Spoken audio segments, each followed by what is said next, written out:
Okay, so Jenna, I go through with you on the periodic table on group 1 matter first, which is from page 7 onwards. Okay, so group 1 matter, first thing you have to know is what is the name. Okay, group 1 metals are known as alkaline metal. Okay, why they are called alkaline metal is because they can react with water to form alkaline. Okay, that's why they are called alkaline metal. Not alkaline, alkali. Okay, don't go and write alkaline, it's wrong. Okay, this is wrong. Okay. Then second, you have to know some special property about alkaline metal. Okay, alkaline metal different from other metals, other normal metals. Will be first, they are soft, can be cut by knife. Okay, remember it's like plasticine. If you cut them, so basically you use a knife to cut through the metal. Okay, you can easily cut through. Right, other metals cannot. And low density. Right, in fact, the first three group 1 metal, lithium, sodium, potassium. Okay, if you throw them into water, okay, they won't sink. They will actually float, but they won't float up and down. They will actually run about surface because of vigorous traction, but they won't sink. Okay, so low density. The last one is the low melting point.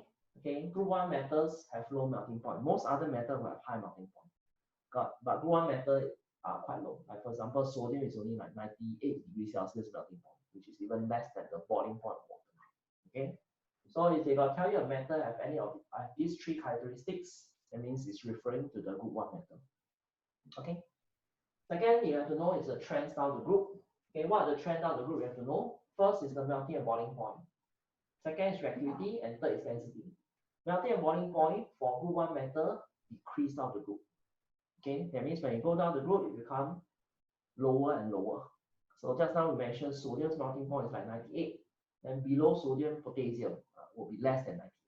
Okay, so that's the melting point trend. Reactivity increases down the group, means when you go down, it becomes more and more reactive. Right? So the first member of group 1 is lithium. So lithium is actually in fact the least reactive of group 1 metal.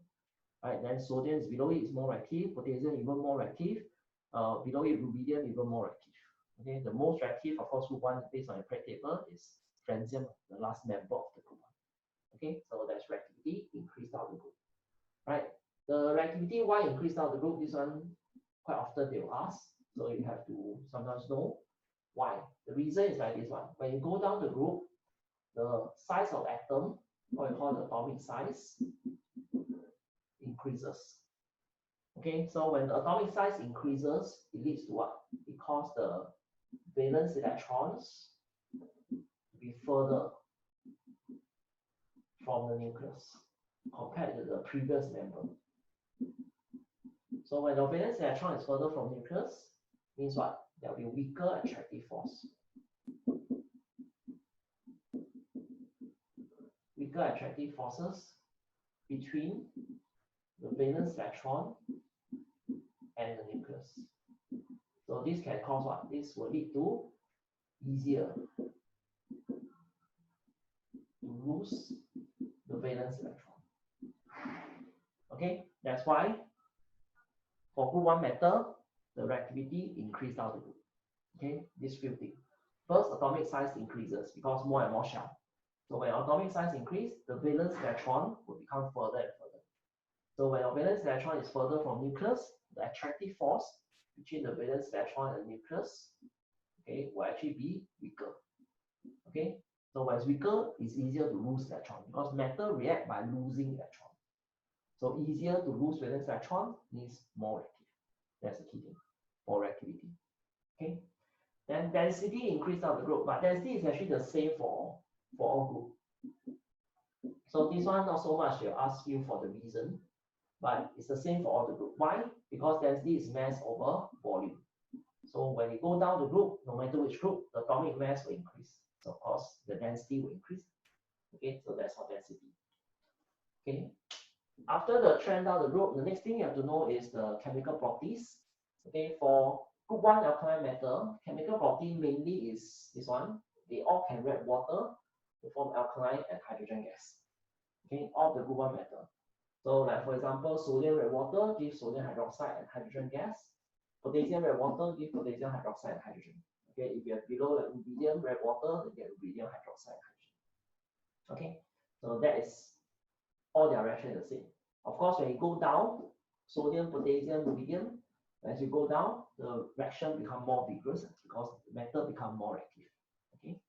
What they can test you, of course, first is observation, right?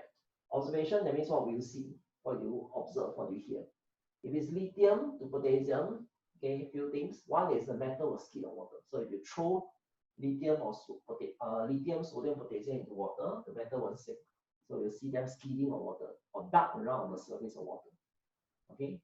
Effervescence is bubbling of gas because you got hydrogen gas produced. So you will see bubbles, okay, bubblings, okay, vigorously, okay. Then if it's sodium, sometimes you will see occasional yellow flame because of the large amount of heat produced, right? And sodium is quite reactive, so sometimes you'll see yellow flame. Potassium, you'll see black flame. Okay, sodium, lithium, you won't see any flame because lithium is the least, not so reactive. So it's not vigorous enough for it to catch fire. If it's below potassium, the metal, you just say explosive reaction, like ingredient models. Because when you throw in the water, although they don't float, but you won't see them sink slowly also. The moment they touch water, they explode. Okay, so explosive reactions.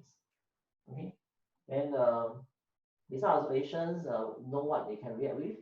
The Group 1 metal are also strong reducing agent because metal react by losing electron, and Group 1 metal only need to lose one electron, so they themselves get oxidized relatively easily. So they are all strong reducing agent. Okay, this one under redox. Okay.